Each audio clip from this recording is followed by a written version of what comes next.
A black Federal Air Marshal was slapped across the face by a white flight attendant who accused him of not belonging in first class while he was literally on duty protecting that very flight.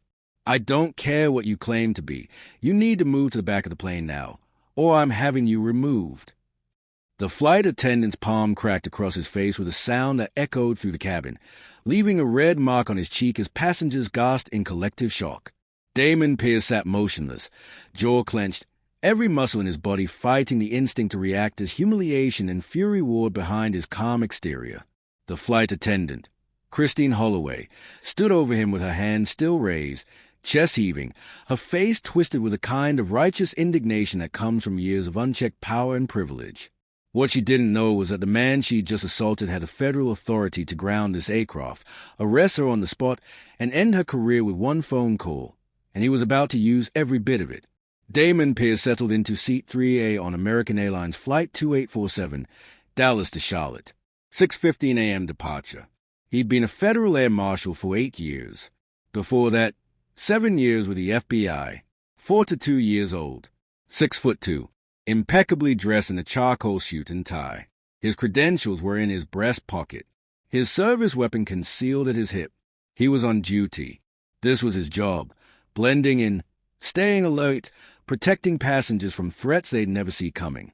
He'd notified the flight crew before boarding, as protocol required, showed his credentials to the lead flight attendant.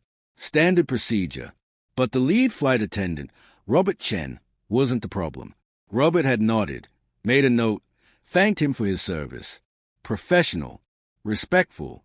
The problem walked down the aisle 3 minutes after boarding completed. Christine Holloway, late 40s, blonde hair pulled into a severe bun, sharp features, sharper attitude. She'd been with American Airlines for 19 years, and she had a reputation. Christine stopped at row 3, looked at Damon, then at her tablet, frowned. "Excuse me," she said, her tone already accusatory. "Can I see your boarding pass?" Damon looked up from his phone. "Is there a problem?" "I need to verify you're in the correct seat." He pulled up his mobile boarding pass, showed it to her. Seat 3A, first class. Confirmed. Christine's frown deepened. This seat was supposed to be for our deadheading pilot. "I'm not sure what to tell you. This is my assigned seat." "Who assigned it to you?" Damon's jaw tightened slightly. "The airline, when I booked the flight." Christine's eyes traveled over him. His suit, his carry-on, his face. Her expression shifted. Suspicion. "How did you afford first class?" she asked. The question hung in the air like poison. Damon felt a familiar burn start in his chest. He'd been here before. Too many times. Black man in a nice suit, in first class, and suddenly he needed to justify his existence. "I purchased a ticket," he said evenly. "First-class tickets are expensive." "I'm aware." "So what do you do?" Damon took a slow breath. "I'm a federal employee." "Doing what?"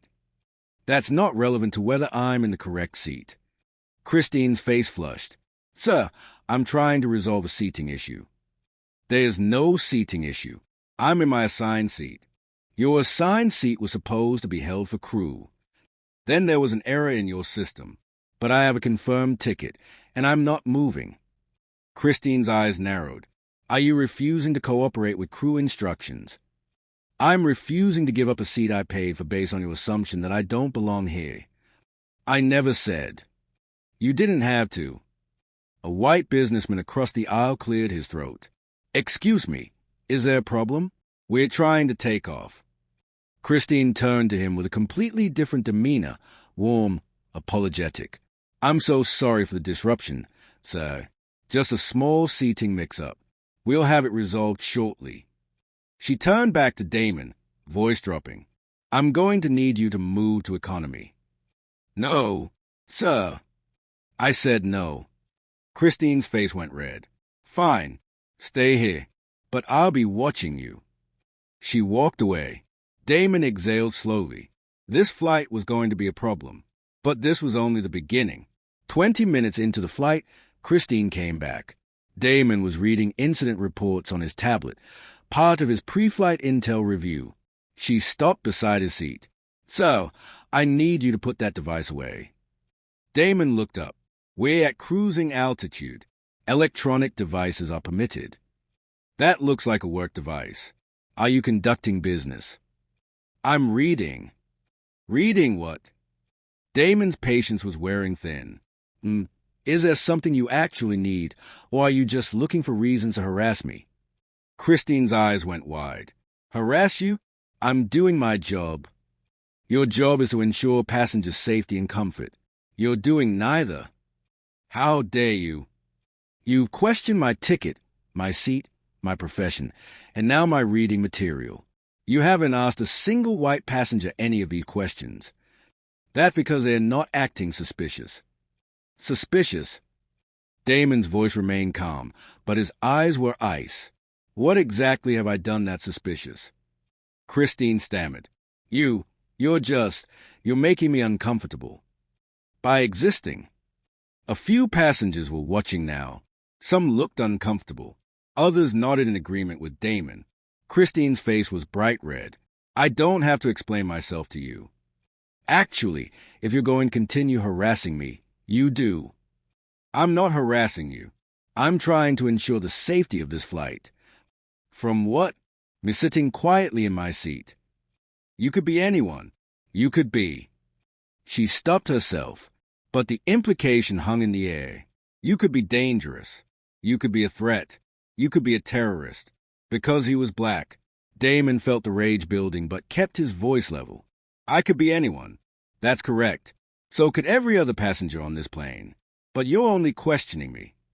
That's not true. It absolutely is. Christine straightened. So, if you continue to be disruptive, I'll have no choice but to notify the captain. Please do, Damon said. I'd love to speak with the captain. Christine spun on her heel and marched toward the cockpit. The businessman across the aisle leaned over. Man, I don't know what her problem is, but you're handling it better than I would. Damon nodded once but didn't respond. He was too busy trying to control his breathing, trying not to let 15 years of law enforcement training snap, trying to remember that he was a professional here. What she didn't know was who was watching. 5 minutes later, Christine returned. But she wasn't alone. Robert Chen, the lead flight attendant, was with her. Robert approached Damon with an apologetic expression. Sir, I'm sorry to bother you.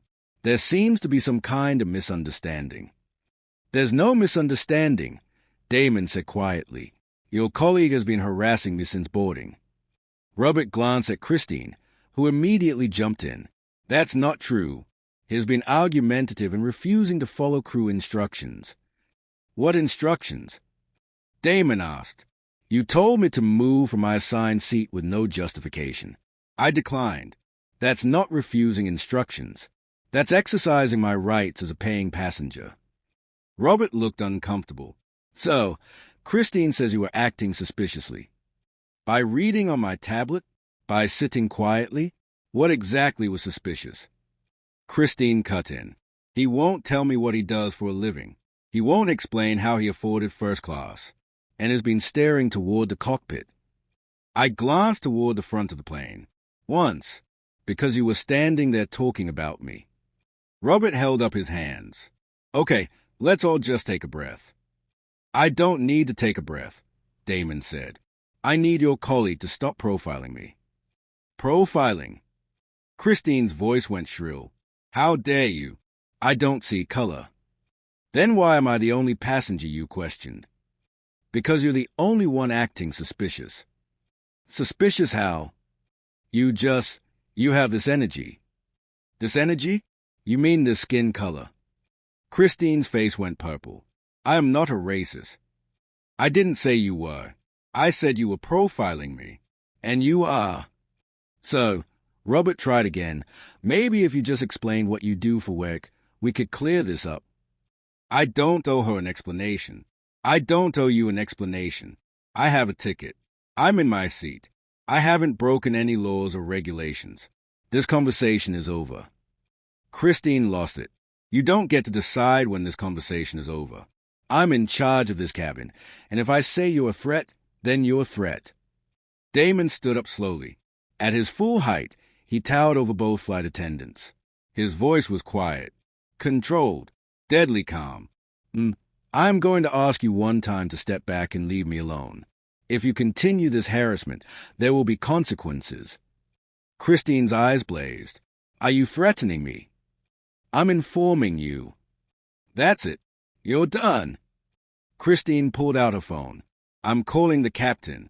You're being removed from this flight the moment we land. Fine, Damon said. Make the call. Christine turned to do exactly that. But as she spun around, her hand swung wide. Whether it was intentional or not, Damon would never know. But her palm connected with his face. Hard.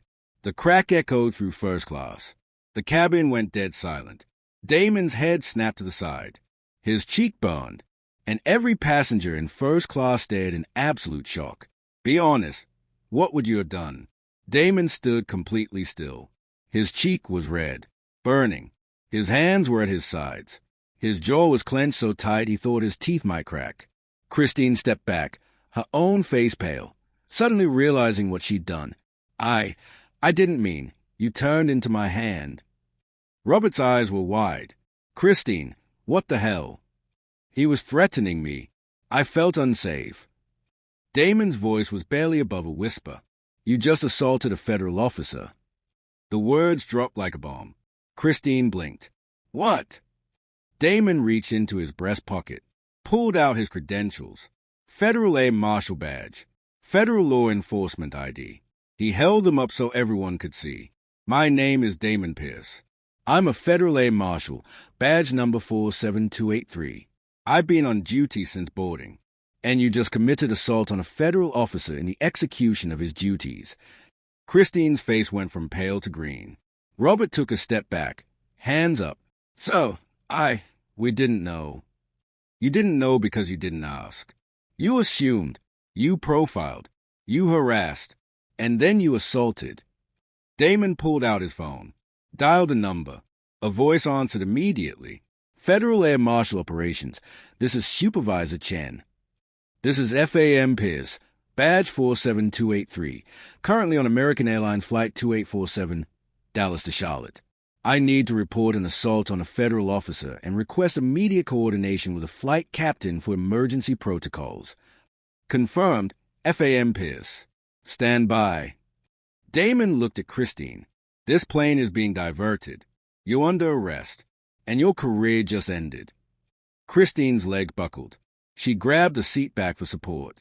No, please, I didn't know. You didn't need to know. You just needed to treat me like a human being.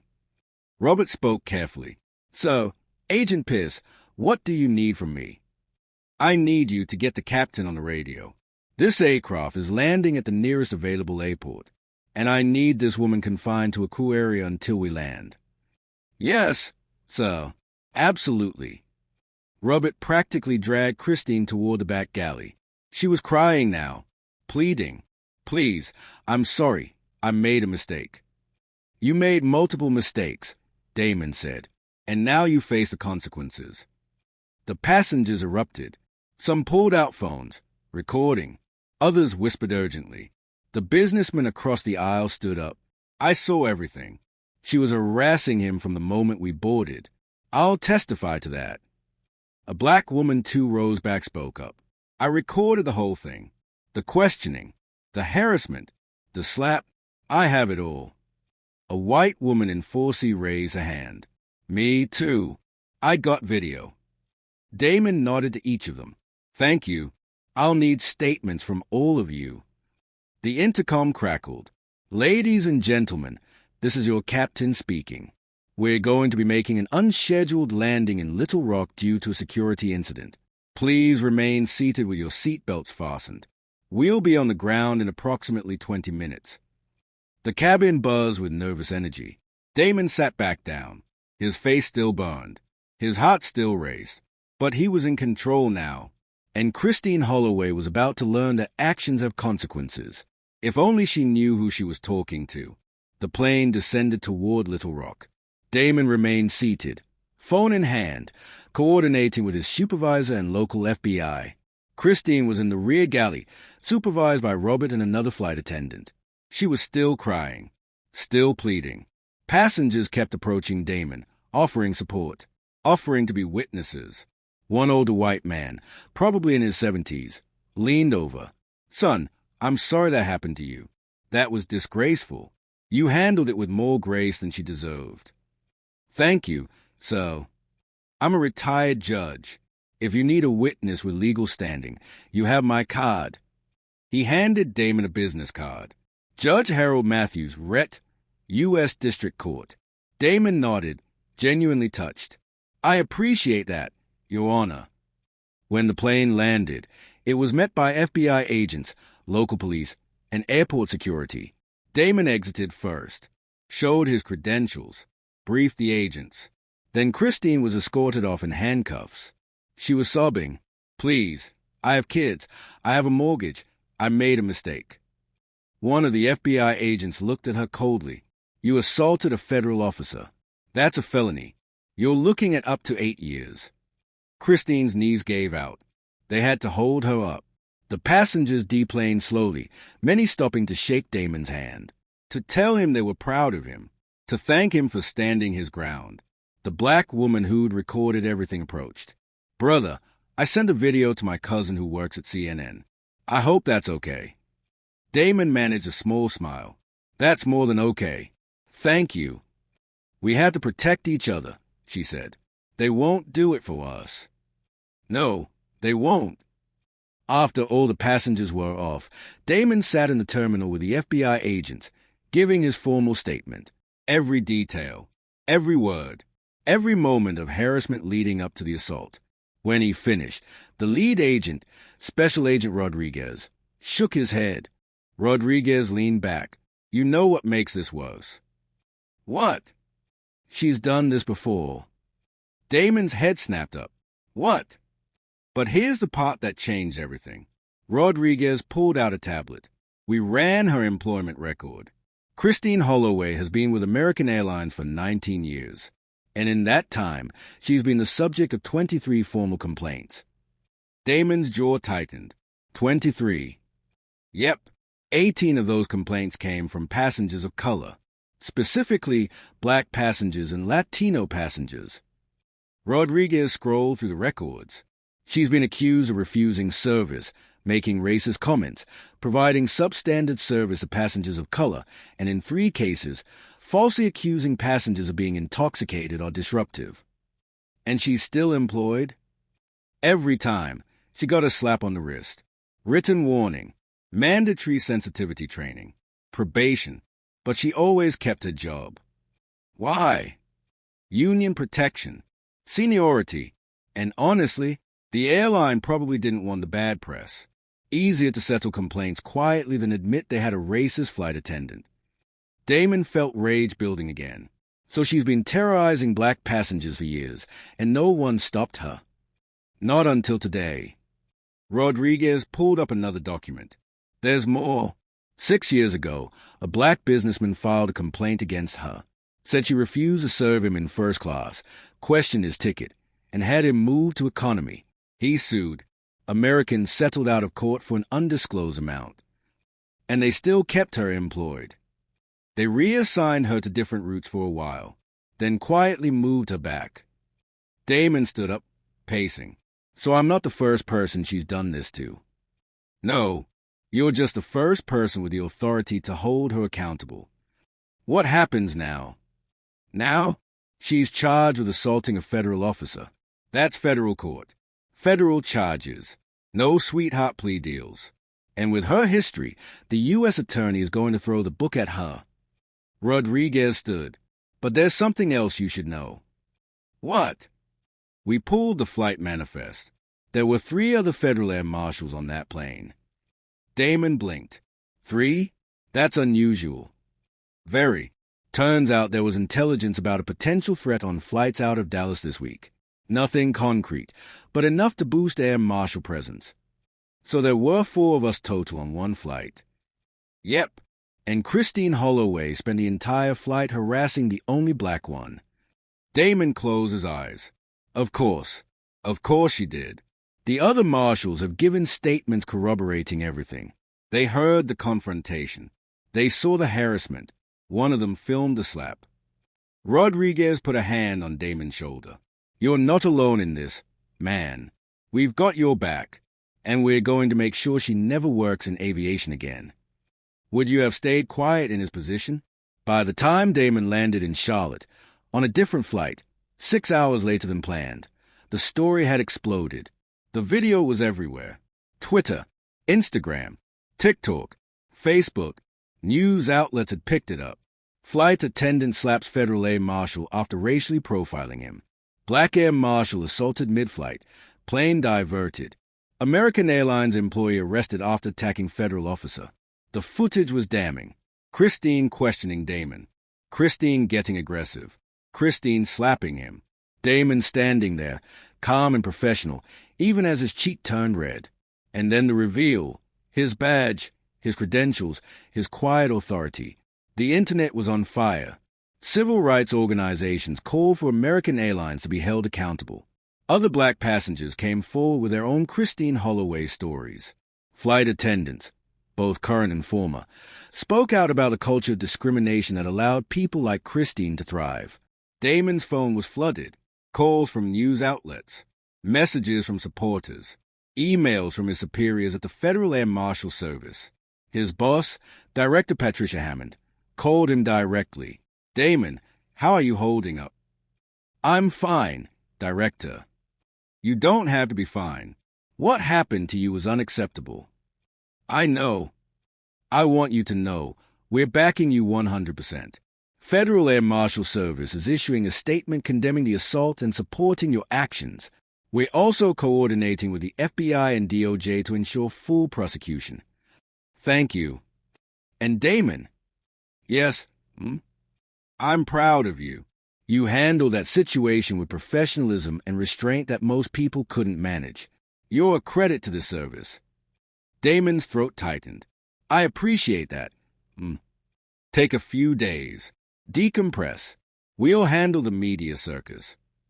When he hung up, Damon sat in his hotel room and finally let himself feel it. The humiliation, the rage, the exhaustion. He'd spent his entire career protecting people, putting his life on the line for strangers, and he'd been treated like a criminal because of his skin color, by someone he was literally protecting. The irony was devastating. And just when things seemed calm, another revelation came. American Airlines released a statement the next morning. American Airlines is aware of an incident involving one of our flight attendants and a passenger on Flight 2847. We are cooperating fully with federal authorities and have placed the employee in question on administrative leave pending investigation. We take all allegations of discrimination seriously and are committed to providing a safe, respectful environment for all passengers. The statement was weak, vague, corporate, and it enraged the public. Administrative leave? She assaulted a federal officer. This is the same airline that dragged a doctor off a plane. When will they learn? Passenger is a Federal Air Marshal. Put some respect on it. The backlash forced American Airlines to issue a second statement. Upon further review, Christine Holloway has been terminated effective immediately. We apologize to Federal Air Marshal Damon Pierce for the treatment he received.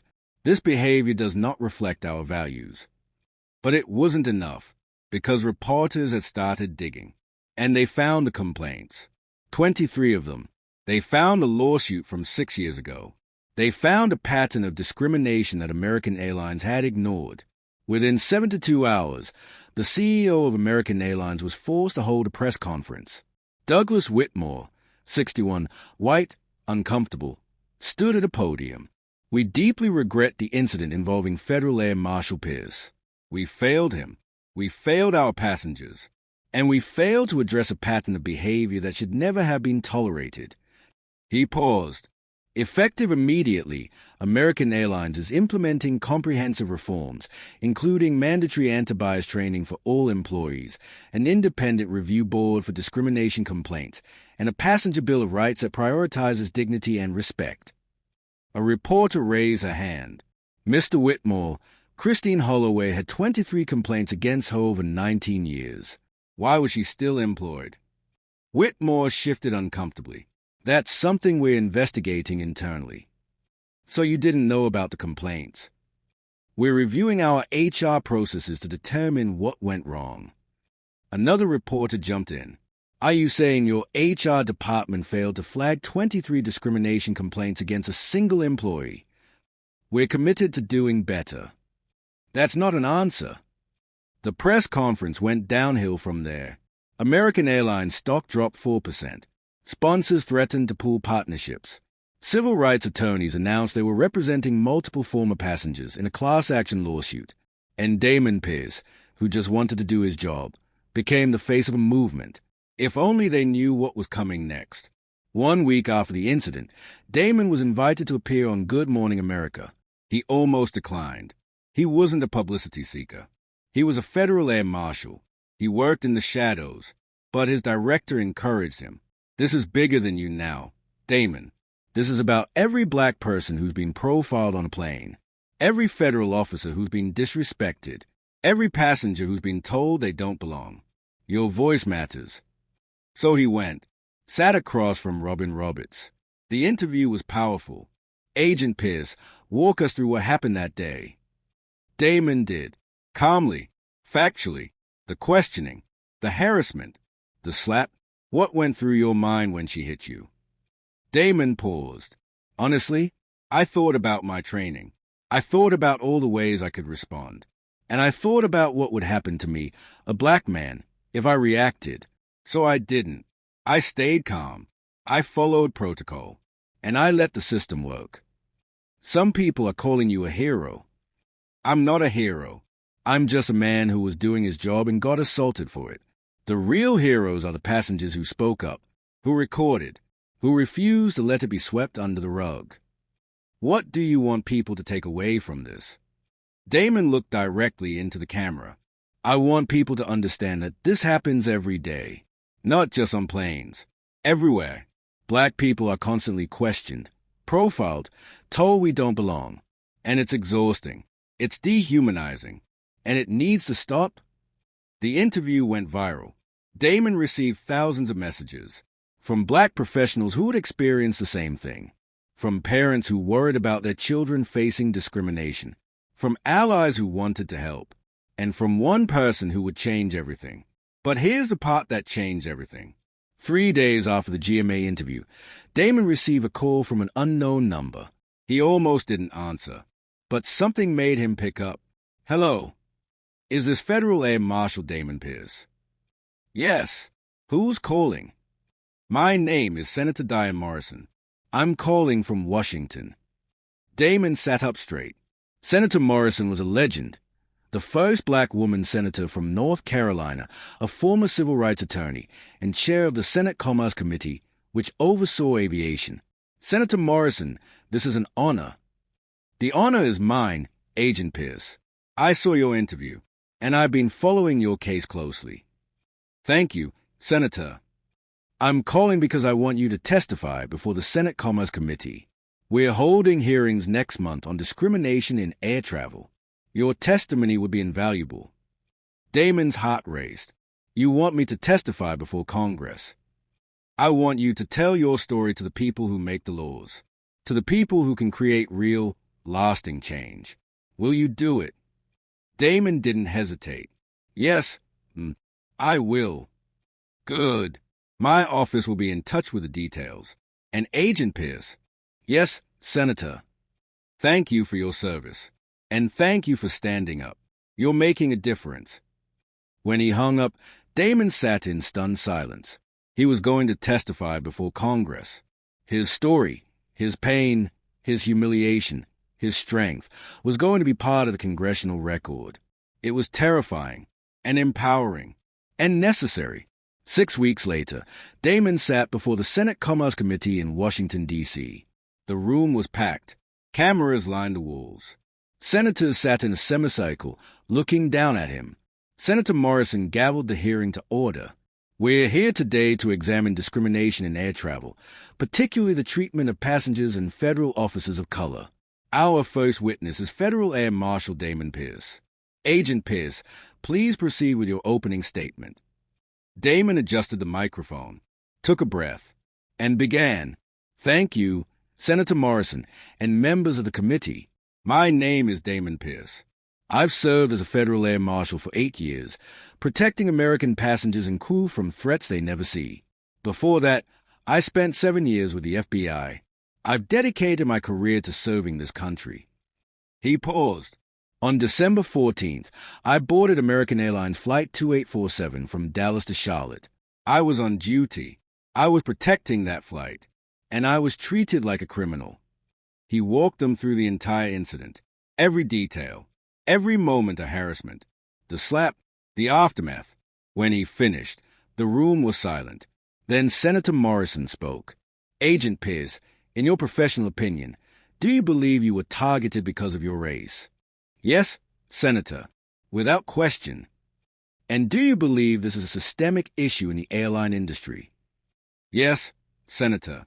Based on the complaints against Christine Holloway alone, 23 over 19 years, and the stories I've heard from other passengers since this became public, I believe racial profiling is widespread and systemic. Another senator, a white man from Texas, leaned forward. Agent Pierce, some have suggested you could have de-escalated the situation. What's your response? Damon looked him in the eye. Senator, I did de-escalate. I remained calm. I didn't raise my voice. I didn't become aggressive. I showed incredible restraint even as I was harassed and assaulted. The question isn't why I didn't de-escalate. The question is why I had to. The room erupted in applause. The senator sat back, chastised. Senator Morrison smiled slightly. Thank you, Agent Pierce. Your testimony has been invaluable. After the hearing, Damon was approached by multiple senators. They thanked him, pledged to support legislation, promised change. He wanted to believe them, but he'd seen promises before. Still, he'd done his part. He'd spoken his truth, and that had to count for something. And just when things seemed settled, justice finally came. Christine Holloway's trial began 4 months after the incident. Federal charges, assault on a federal officer. State charges, battery, false imprisonment. Damon attended every day, sat in the gallery, watched as the prosecution laid out the case. Videos from multiple passengers, testimony from witnesses, expert testimony on racial profiling. Christine's attorney tried to paint her as a victim. My client made a mistake. She was stressed. She felt threatened. This was a misunderstanding that got out of hand. The prosecutor, a sharp black woman named Alicia Grant, destroyed that narrative. Stress doesn't cause you to harass someone for an hour. Feeling threatened doesn't cause you to slap a federal officer who's sitting quietly in his seat. And this wasn't a misunderstanding. This was a pattern of racist behavior that the defendant engaged in for nearly 2 decades. The jury deliberated for 3 hours. When they returned, Christine was white-faced and trembling. On the charge of assault on a federal officer, how do you find? Guilty. On the charge of battery, how do you find? Guilty. Christine collapsed, had to be held up by her attorney. At sentencing 2 weeks later, the judge, a black woman named Judge Evelyn Harper, looked at Christine with no sympathy. Ms. Holloway, you abused your position of authority to target a federal officer because of his race. You harassed him, you humiliated him, and you assaulted him. Your actions were reprehensible, and the fact that you engaged in similar behavior for years makes this even worse. She paused. I hereby sentence you to 18 months in federal prison, followed by 2 years of supervised release. You will also be required to complete anti-racism training and community service. Christine sobbed. Her attorney argued for leniency. Judge Harper shut it down. Your client had 19 years to learn. She chose not to. She'll have 18 months to reflect on that choice. Gavel. Done. Damon sat in the courtroom, feeling empty, not vindicated, not satisfied, just tired. Outside the courthouse, reporters swarmed him.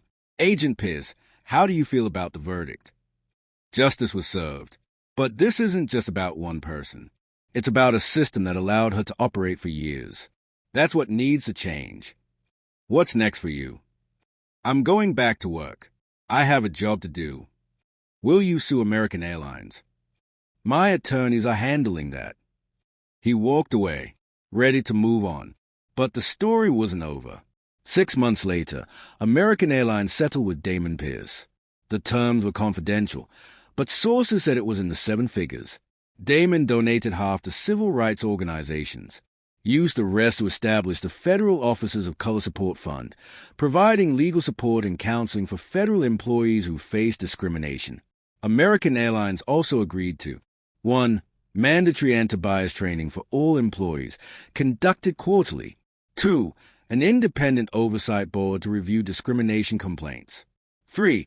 A zero-tolerance policy for racial profiling. 4. The Damon Pierce Protocol, requiring supervisory approval before any passenger could be removed based on subjective discomfort complaints. 5.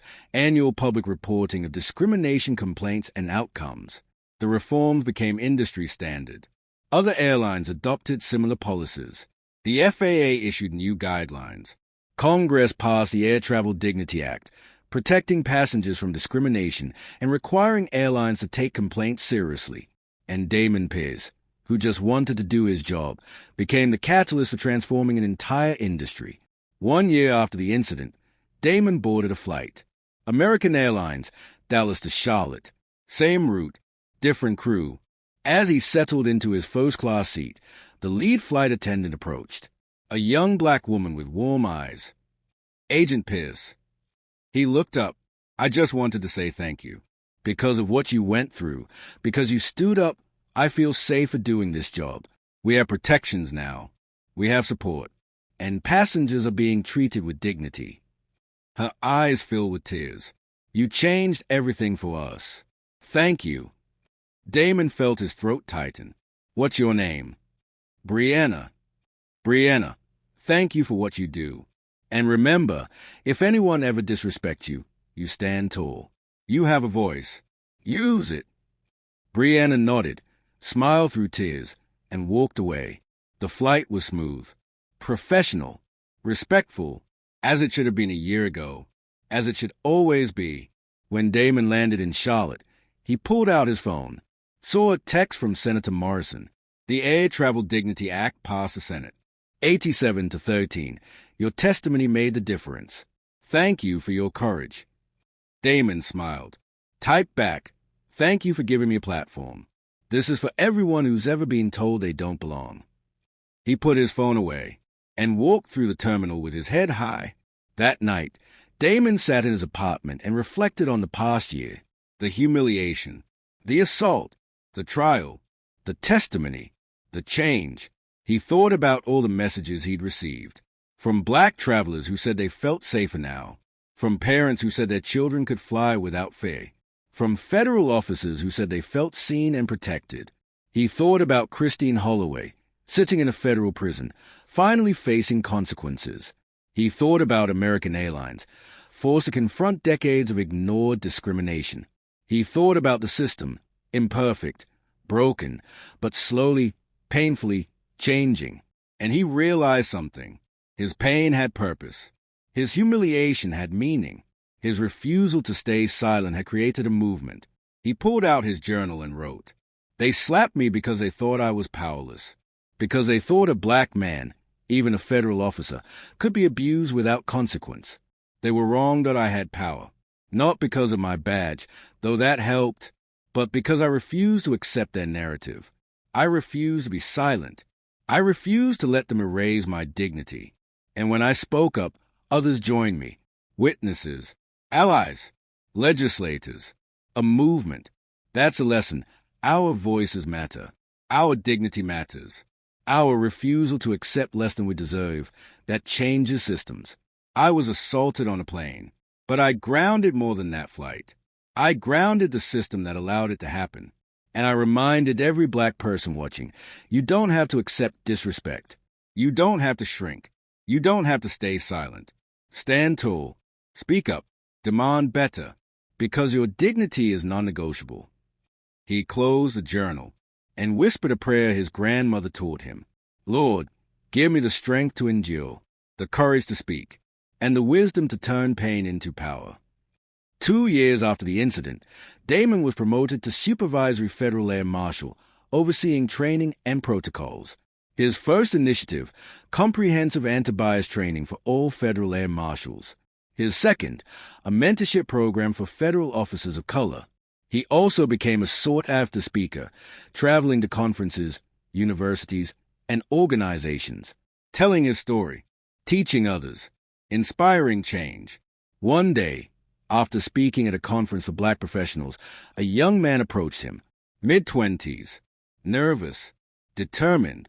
"Agent Pierce, I'm about to start training as a federal air marshal. I'm one of only 3 black candidates in my class, and I'm scared." Damon looked at him. "Scared of what?" "Of being treated the way you were." Damon nodded. "That fear is valid. But here's what I want you to know. You belong. Your presence in that uniform is not a favor. It's a right. You earned it. And if anyone treats you like you don't belong, you document it. You report it, and you stand your ground." The young man's eyes glistened. "What if they don't believe me?" "Then you make them believe you, the same way I did, by refusing to be silent, by demanding accountability, by remembering that your dignity is worth fighting for." Damon put a hand on his shoulder. "You're not alone. You have a community. You have allies. And you have me. If you ever need anything, you call me." The young man nodded, tears streaming. "Thank you, sir. Thank you for serving. Now go show them what excellence looks like." Damon Pierce's story isn't just about one flight attendant's assault. It's about every black person who's been told they don't belong, every professional who's been questioned in spaces they earned, every federal officer who's been disrespected despite their service, every passenger who's been profiled for the color of their skin. It's about a system that protected abusers and ignored victims. Until one man said, "No more." Damon didn't just ground a plane that day. He grounded an entire system of discrimination. He forced an industry to confront its racism. He gave voice to thousands who'd suffered in silence. And he reminded every black person watching, your dignity is non-negotiable. Your voice is powerful. Your refusal to accept less, that changes everything. When they slap you, you don't have to slap back. You stand tall. You document. You report. You demand justice. And you watch as a system that tried to break you breaks instead. That's a legacy. That's a lesson. And that's why we never stop fighting. Because every time we refuse to be silent, we create space for the next person. Every time we demand accountability, we change the system. Every time we stand in our power, we remind the world. We belong, we matter, and we will not be moved. If this story moved you, drop a comment. Have you ever been racially profiled while traveling? How did you respond? And if you believe that black professionals, whether they are federal officers, doctors, teachers, or travelers, deserve dignity and respect, hit that like button and subscribe. Because this channel is about truth. It's about justice. It's about reminding every black person watching that you don't have to accept mistreatment. You have power. You have rights. And when they try to ground you, you ground them right back. Stand tall. Speak up. Demand better. We're in this together. Welcome to the family.